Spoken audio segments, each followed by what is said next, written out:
Welcome everyone, and thank you for joining us for this important discussion beyond the scam, the future Nordic societies in the age of fraud. Fraud is no longer just a financial issue, it's a societal challenge that touches trust, security and resilience. Today we'll explore how evolving fraud shapes policy, impacts communities and demands collaboration across sectors.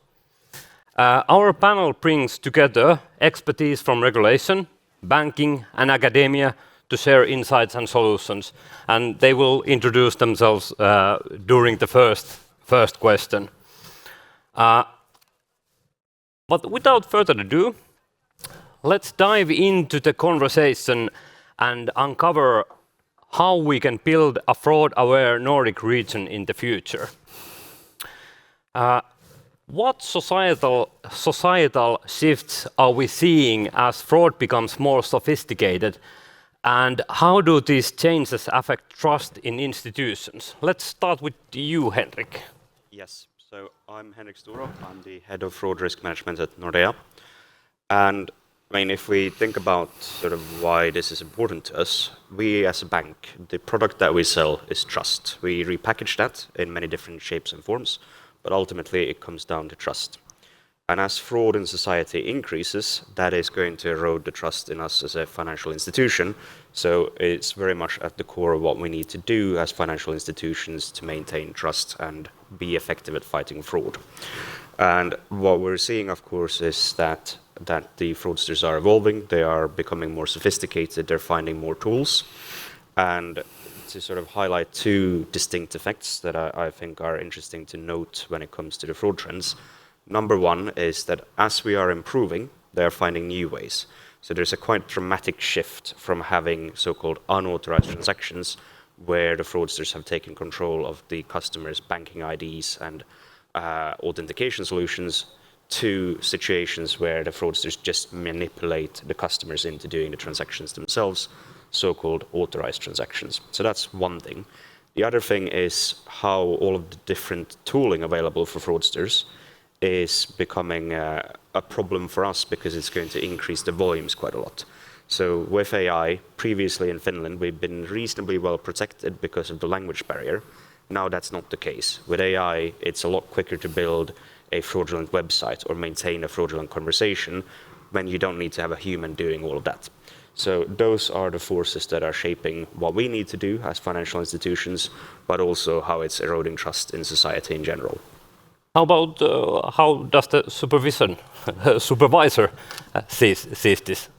Yes, so good morning everybody. So my name is Virva, Walo. I'm a head of division of conduct supervision in the banking department of the Finnish Financial Supervisory Authority. So yeah, I was thinking about those swifts, and I think that one of those, because we have a limited time here, is that people are becoming more cautious, but not just in a good way, but they are becoming like afraid of using the digitalized services they are already used to use, and they might even become afraid of sharing their data, which is also, we need that data as well. And I think that this is linked to the fact that when these frauds evolve, all of us, we can be vulnerable. So the vulnerable group is no longer the elderly people there or the asylum seekers there or something like that we all can be vulnerable. And of course in a society like the Nordics, we kind of like, we need decisive actions here. And of course, as a supervisor, our role is to keep safeguard the customer interest and maintain the stability of the financial sector. Yeah. Any final thoughts to this first question from the academia side? Yeah, hello, good morning. My name is Panu. I'm professor of economics at the University of Vaasa. I think my colleagues already mentioned a lot of points, but maybe just to say that I mean my own main research interest is look at this from consumer perspective and from the perspective of financial literacy and as Virva said, I mean, all of us can be vulnerable these days. Still, I think it's good to remember that the financial capabilities of consumers can be also heterogeneous, and different kind of groups are kind of facing slightly different risks. For instance, the young one, investment risk especially, while the older ones are maybe more susceptible to identity risk and romance frauds and things, these kind of things. So, but I guess the key point is that I mean there is a lot of consumer vulnerability over there that we should be concerned of. Yeah. Lots of good insights. Next question would be that how should data sharing between organizations evolve in the future to prevent fraud? And I am eager to hear Henrik's point of view. Yeah, so this. My first sort of request is really that we are enabled to share data. So we have the GDPR, and that should be common throughout all of Europe. Nonetheless, we see in practice there are very large differences from country to country how we can share the data. But once we get there, I think the data sharing is going to need to focus on very actionable things. So operationally actionable fraud points, such as IBANs, SSNs, that type of stuff. Because if another bank has seen fraud going to a certain beneficiary, then that's a very strong indicator because they have the victim has told them this was fraud, then we can prevent that in the future if we can get the information. So that for me is sort of the key point, that it's very operationally actionable data sharing that we have. Yeah, and yet again, I'm very eager to hear the supervisor's point of view to this question. Yes, of course. What Henrik just mentioned, I think the fragmented privacy rules are one of the main obstacles here, at least in Finland. We have the EU GDPR, but it leaves a lot of room for a local, national interpretations. And of course, one of the keys would be that under the GDPR, there would be a clearer rules that what kind of fraud data we could share, and so on. But as you might know, last week the EU legislators made a deal on the payment services regulation, and I think that it will be a little step forward. So what we see is that the payment service providers will be required to share data between themselves if there is justified suspicion over a fraud. That I think that will change at least the situation here in Finland. Yeah, great. Any thoughts or comments from academia side? I of course agree with colleagues that clear European level guidelines how to share the data are kind of essential. Maybe as an addition, I would say that I mean there is of course less restrictions of sharing aggregate data. So kind of data, what type of frauds are most usual, who are the victims, who are targeted, through which channels this occurs. Of course, a lot of that kind of data can be shared and could be made more prominent as well. Yeah, great. Now, next question is a little bit focused on regulation, so I might start with you, Virva. How should the evolution of fraud influence policy and regulatory frameworks across the European Union? Yes, a good question. And I think that the fraud is already influencing our framework, and the payment services regulation, the discussions around that regulation has been a lot about fraud and fraudsters and so on. But going forward, I think that the legislation or the framework should be doing two things. First is that it should broaden the collaboration beyond banking, so to online platforms, telecom operators, law enforcement, financial intelligence units, etc. And I think here as well, it's a very good thing that we see that now in the payment service regulation, the online platforms will be made accountable for not removing those fake and fraudsterous ads they have in their platforms. But then the second thing, I think that there is still room for strengthen the consumer protection side and the liability rules, which are, at least here in Finland, quite harsh towards customers. And when we were, this is a question about the proof and the diligence and so on, but clearer liability rules should be like an essential thing. And here again, of course, we still need to dig deeper to that, the new text of the payment service regulation. But I think the legislators last week, they gave a quite clear signal that they want to strengthen the payment service providers' responsibilities here. Yeah. How about Henrik? How do you see this as a representative of bank? Yeah. So, I mean, I agree with some of the points here, and with a lot about the fact that we need to have common frameworks and that it's already being shaped, and the PSR is bringing a lot of good things with it.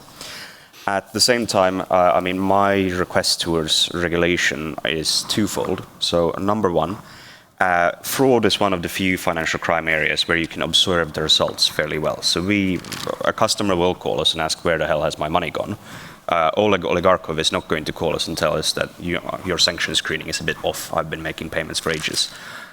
So, we can observe the results. So, instead of having regulators and legislators placing very detailed and prescriptive requirements on what it is that we need to do as financial institutions, I would much rather have the focus on how are we performing. So give us the leeway to move rapidly, because the fraudsters are moving rapidly. So don't tell us do X, Y, Z, tell us perform this well, otherwise we'll start asking nasty questions.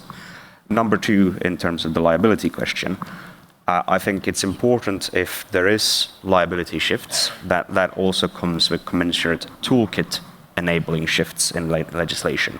So if you take the instant payments regulation, there are some things in there that are going to make life easier for the fraudsters. So you might be actively pushing more fraud through one legislation, and then the other legislation is telling the banks you need to pay for that. And I don't think that's particularly fair. Yeah. Very interesting points, and so due to the time limitations, I might be jumping to the last question, which I point towards Panu first. Fraud attempts are becoming increasingly common. How much can we expect from financial institutions, and how much must be expected from the consumers? What is the responsibility of legislators? Right. So I'll start with the consumers, and so I guess the basic issue is that we are kind of facing a world where the consumers, citizens, I mean, they have clearly deficiencies in their financial literacy and digital literacy. At the same time, I mean, we should have a system which everyone has like access to safe payment methods and is able to navigate into system without being some kind of technical wizard. So there is kind of lot of these systemic requirements. From consumers, you could expect at least some kind of basic data hygiene. So you would be aware not to click like suspicious links and updating devices and so on. And at the same time, kind of healthy kind of skepticism and critical thinking. But at the same time, I mean, the environment cannot be such that, I mean, you should be kind of afraid of every phone call, or you should be afraid of navigating in the internet. So, but still, I mean, I kind of agree that, I mean, there needs to be some responsibility for the customers to kind of have the incentives of taking sufficient precautions. Yeah.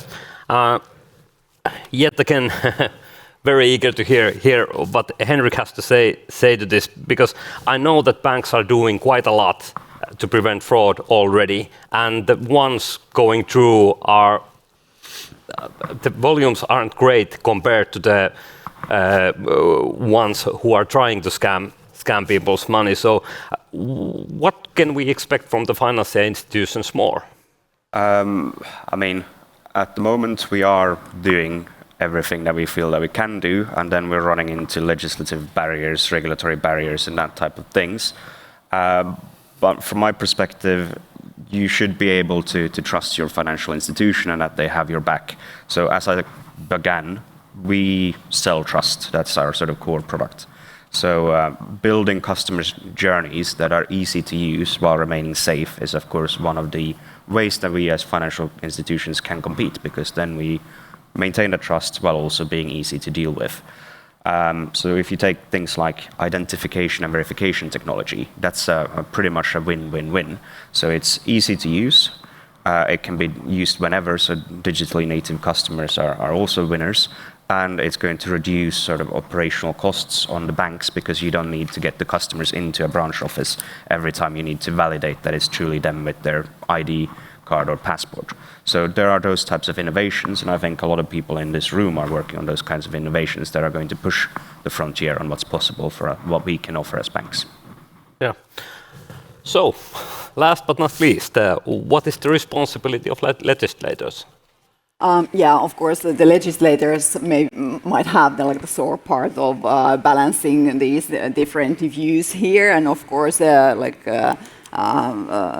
enabling this cooperation, the data sharing, etc., maintaining at the same time the customers' needs, etc. But I must say that when Henrik said that the banks are, that you are at least doing what you can, from the supervisory perspective, we see that the banks are in different positions here, and I think that the banks can and kind of must do more, and that's why the FinFSA has just recently given new recommendation on new stronger controls, etc. But one of the things I would say that all the banks can improve is the real-time fraud monitoring, where customer-based features are incorporated, so that would absolutely enhance their capabilities of detecting frauds. Yeah, thank you. That was my last question, and this was really interesting discussion with you. And as I mentioned many times earlier, hearing what you have to say is very interesting. So thank you.